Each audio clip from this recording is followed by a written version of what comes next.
ಎಲ್ಲರಿಗೂ ಶರಣು. ಕರ್ನಾಟಕ ರಾಜ್ಯ ಸರ್ಕಾರ ಇವಾಗ ಆಡಳಿತ ನಡೆಸ್ತಾ ಇರುವಂಥದ್ದು ಕಾಂಗ್ರೆಸ್ ಪಕ್ಷದಿಂದ ಆಯ್ಕೆ ಆಗಿರುವಂಥವ್ರು. ಬಹಳ ಚೆನ್ನಾಗಿ ಅಡ್ಮಿನಿಸ್ಟ್ರೇಷನ್ ಅಂದ್ರೆ ಆಡಳಿತ ನಡೆಸ್ತಾ ಇದ್ದಾರೆ ಅಂತಂದ್ರೆ ನಾವು ಪ್ರಶ್ನೆ ಮಾಡುವ ಅಗತ್ಯ ಖಂಡಿತ ಇರಲಿಲ್ಲ ಅಂತ ಅನ್ಕೋಬೇಡಿ. ಅದು ಯಾವುದೇ ಆಡಳಿತ ಸರ್ಕಾರ ಆಗಲಿ, ನಾವೇ ಓಟ್ ಹಾಕಿ ಗೆಲ್ಸಿರ್ಲಿ, ನಾವೇ ಕ್ಯಾಂಪೇನ್ ಮಾಡಿರಲಿ, ಅವರು ಆಡಳಿತಕ್ಕೆ ಬಂದ ತಕ್ಷಣನೇ ಏನು ಉಳ್ಳವರು ಅಂತ ಇರ್ತಾರೆ, ಈಗ ಆಲ್ರೆಡಿ ಎಸ್ಟಾಬ್ಲಿಷ್ ಆಗ್ಬಿಟ್ಟಿರೋರು, ಹೆಸರು ಮಾಡಿರೋರು, ಇಲ್ಲ ದುಡ್ಡು ಮಾಡಿರೋರು, ಇವರು ಈ ಸರ್ಕಾರನ ಇನ್ನಷ್ಟು ಮತ್ತಷ್ಟು ಅವು ಬಳಸ್ಕೊಳ್ಳೋದಕ್ಕೆ ಪ್ರಯತ್ನ ಪಡ್ತಾ ಇರ್ತಾರೆ.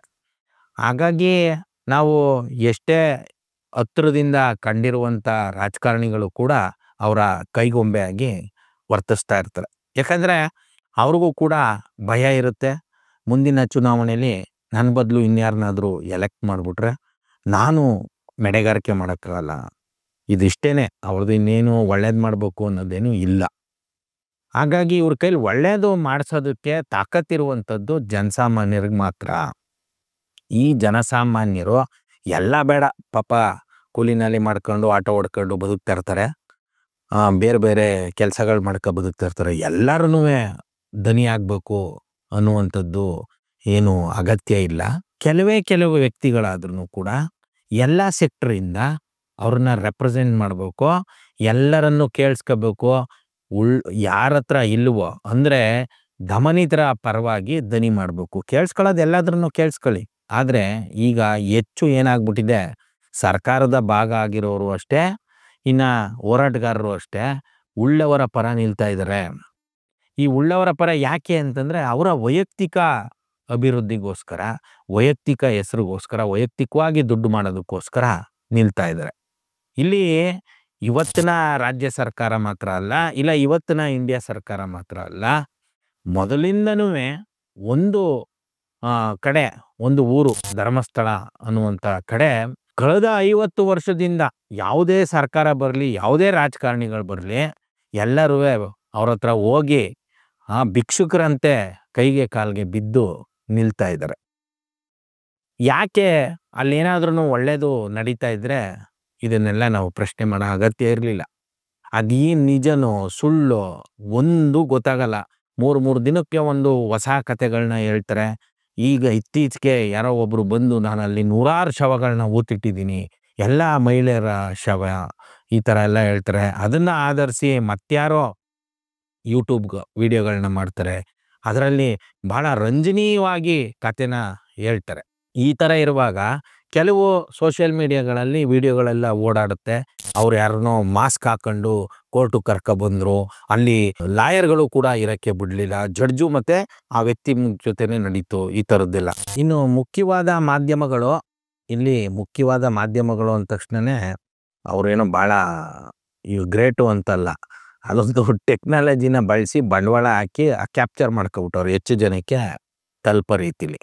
ಆ ಥರ ನೋಡಿದ್ರೆ ಅದು ಕೊಳಕು ಮಾಧ್ಯಮಗಳೇ. ಇನ್ನು ಸಣ್ಣ ಪುಟ್ಟವಾಗಿ ಸಣ್ಣ ದನಿ ಮಾಡ್ತಾ ಇರೋರನ್ನೇ ನಿಜವಾಗ್ಲೂ ಮುಖ್ಯವಾದ ಮಾಧ್ಯಮ, ಮತ್ತು ಭಾಳ ಕ್ವಾಲಿಟಿಯಾದ ಸುದ್ದಿಗಳನ್ನ ಕೊಡ್ತಾ ಇದ್ದಾರೆ, ಜನಕ್ಕೆ ಅರಿವನ್ನು ಮೂಡಿಸ್ತಾ ಇದ್ದಾರೆ. ಇವರೆಲ್ಲ ಈ ಜಪ ಮಾಡುವಂಥ ಮೀಡಿಯಾಗಳ ಏನವೆ ಕನ್ನಡದವು, ಇವರು ಈ ಇನ್ವೆಸ್ಟಿಗೇಷನ್ ಎಲ್ಲ ಶುರು ಮಾಡಿಬಿಡ್ಬೇಕಾಯ್ತು ಇಷ್ಟೊತ್ತಿಗೆ. ಇದು ಯಾವುದೋ 20 ವರ್ಷ ಇದ್ಯಾರೋ ಒಂದು ವ್ಯಕ್ತಿ ಹೇಳ್ತಾ ಇದ್ದಾನೆ, ಆ ಟೈಮಲ್ಲಿ ಸತ್ತಿರುವಂಥವ್ರು, ಮಿಸ್ಸಿಂಗ್ ಆಗಿರುವಂಥವ್ರದ್ದು ಪಟ್ಟಿನ ತಗೊಂಡು ಇವರು ಆ ಊರೂರಿಗೆ ಕ್ಯಾಮ್ರಾಗಳನ್ನ ಹಾಕೊಂಡೋಗಿ ಯಾರು ಕಾಣೆಯಾಗಿದ್ದು ಅವರ ಮನೆಯವ್ರನ್ನ ಹೋಗಿ ಮಾತಾಡ್ಸಿದ್ರೆ ಅಲ್ಲಿ ಒಂದಷ್ಟು ಕ್ಲಾರಿಫಿಕೇಶನ್ ಅಂತೂ ಸಿಕ್ತಿತ್ತು.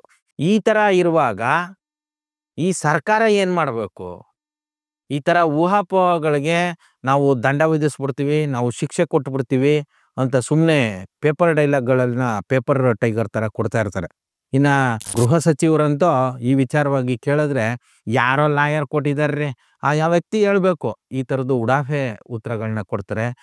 CM ಅಂತವರು ಈಗ ಇದು 50 ವರ್ಷದಿಂದ ಎಲ್ಲ ಸರ್ಕಾರ, ಎಲ್ಲ ರಾಜಕಾರಣಿಗಳು ಇಲ್ಲಿ ಹೋಗಿ ಅಡ್ಬಿದ್ದಿದ್ದಾರೆ, ಅವರ ಮರ್ಜಿಲಿದ್ದಾರೆ ಅನ್ನೋದನ್ನು ಗೌರಿ ಲಂಕೇಶ್ ಅವ್ರು ಬರೆದಿದ್ದಾರೆ, ಲಂಕೇಶ್ ಪತ್ರಿಕೆಗಳಲ್ಲಿ ಬರೆದಿದ್ದಾರೆ, ಅಗ್ನಿ ಪತ್ರಿಕೆಗಳಲ್ಲಿ ಬರೆದಿದ್ದಾರೆ.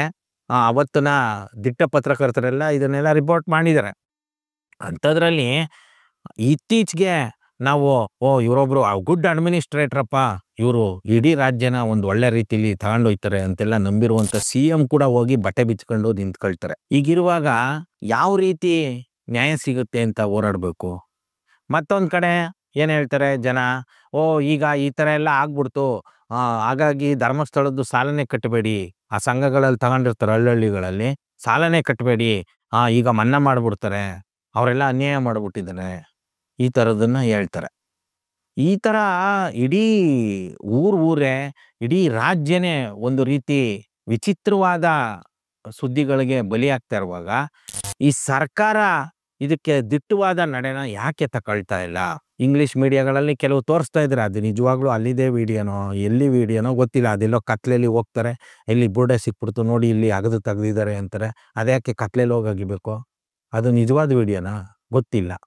ಒಂದು ಒಳ್ಳೆ ಬೆಳವಣಿಗೆ ಏನು ಅಂತಂದ್ರೆ, ಮಹಿಳಾ ಆಯೋಗದವರು CM ಅವ್ರನ್ನ ಭೇಟಿ ಮಾಡಿ ಅವರು ಖುದ್ದು ಅಧಿಕೃತವಾಗಿ ಇದು ತನಿಖೆ ಆಗ್ಬೇಕು, SITನ ರಚನೆ ಮಾಡಿ ಅಂತ ಹೇಳಿದ್ದಾರೆ.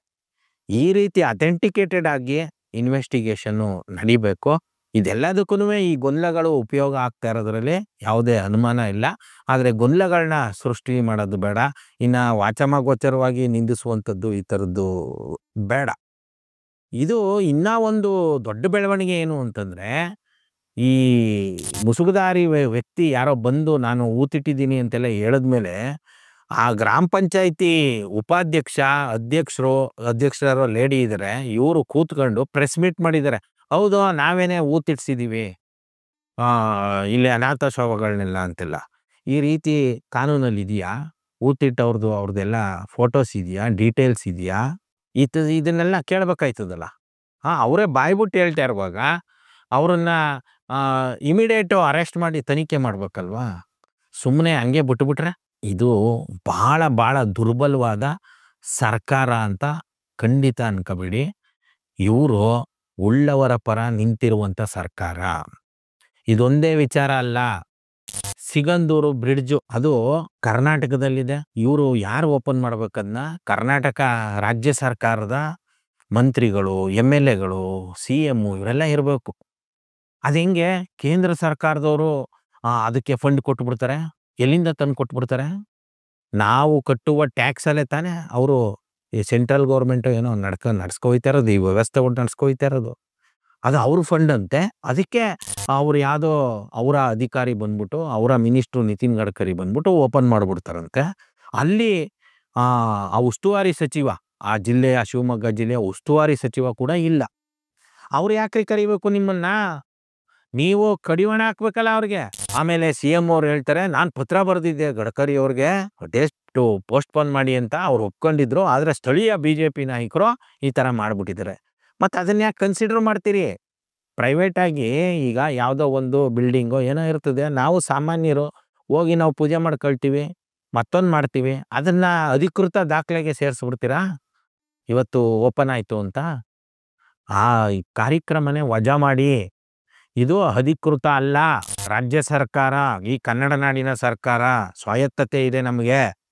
ನೀವು ಕರೀರಿ, ನಿಮಗೆ ಬೇಕು ಅಂತಂದ್ರೆ ಏನು ಆ ಕೇಂದ್ರ ಸರ್ಕಾರದ ಮಿನಿಸ್ಟ್ರನ್ನು ಕರ್ಕೊಳ್ಳಿ, ಮತ್ತೊಬ್ರನ್ನು ಕರ್ಕೊಳ್ಳಿ, ಆದರೆ ಪ್ರೋಟೋಕಾಲ್ನ ಮೇಂಟೈನ್ ಮಾಡಿ.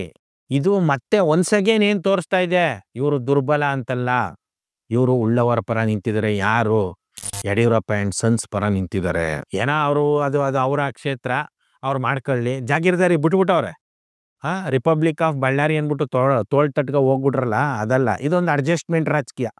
ಇಲ್ಲಿ ಮೈಸೂರು ನನಗೆ, ನನ್ನ ಮಕ್ಕಳಿಗೆ, ಹಾಸನ ಮಂಡ್ಯ ಅದು ಇನ್ನೊಂದು ಕುಟುಂಬದವ್ರಿಗೆ, ಬೆಂಗಳೂರು ಸಿಟಿ, ಉತ್ತರ ದಕ್ಷಿಣ ಪೂರ್ವ ಪಶ್ಚಿಮ ಅದೆಲ್ಲ ಒಂದು ಅಣ್ಣ ತಮ್ಮದಿರಿಗೆ, ಇನ್ನೆಲ್ಲೋ ಆ ಕಡೆ ಬೆಳಗಾವಿ ಅದು ಒಂದು ಕುಟುಂಬಕ್ಕೆ.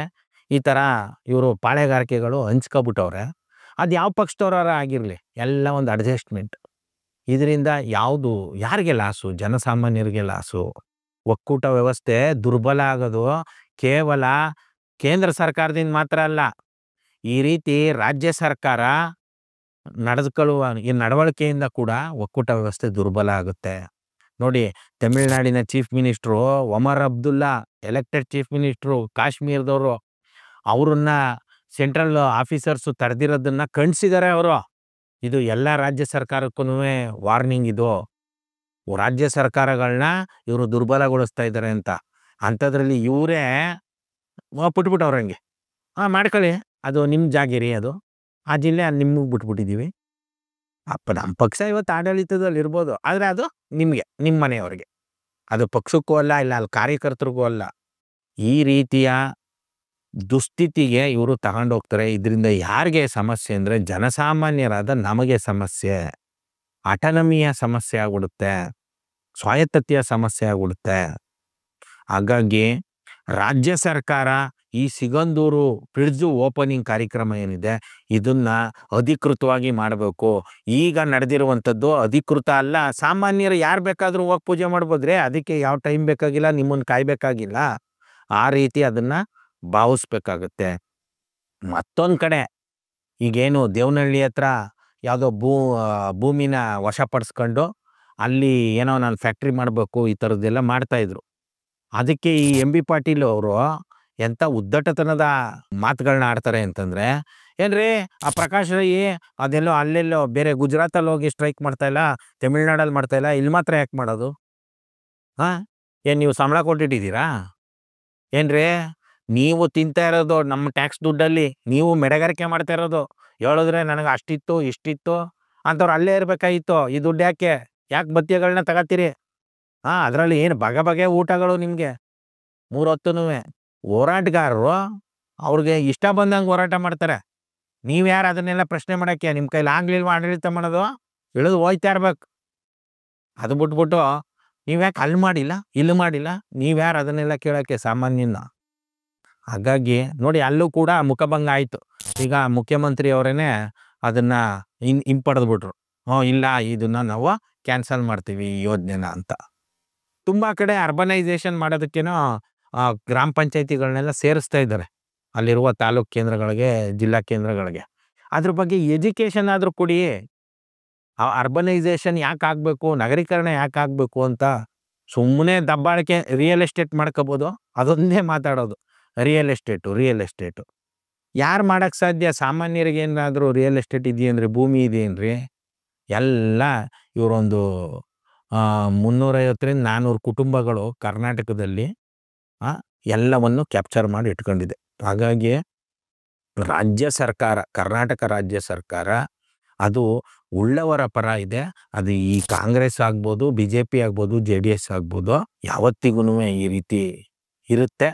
ಇದನ್ನ ಜನಸಾಮಾನ್ಯರಾದ ನಾವುಗಳೇ ಬಡಿದು ಅದನ್ನು ಎಲ್ಲರ ಪರವಾಗಿ ಕೆಲಸ ಮಾಡೋದು ಆಗಬೇಕು. ಪದೇ ಪದೇ ನಾನು ಯಾಕೆ ಜನಸಾಮಾನ್ಯರು ಅಂತ ಹೇಳ್ತೀನಿ ಅಂದರೆ, ಜನಸಾಮಾನ್ಯರು ಮಾತ್ರನೇ ಇಲ್ಲಿ ಬದಲಾವಣೆಗಳನ್ನ ತರೋದಕ್ಕೆ ಸಾಧ್ಯ. ಶರಣು. Thank you.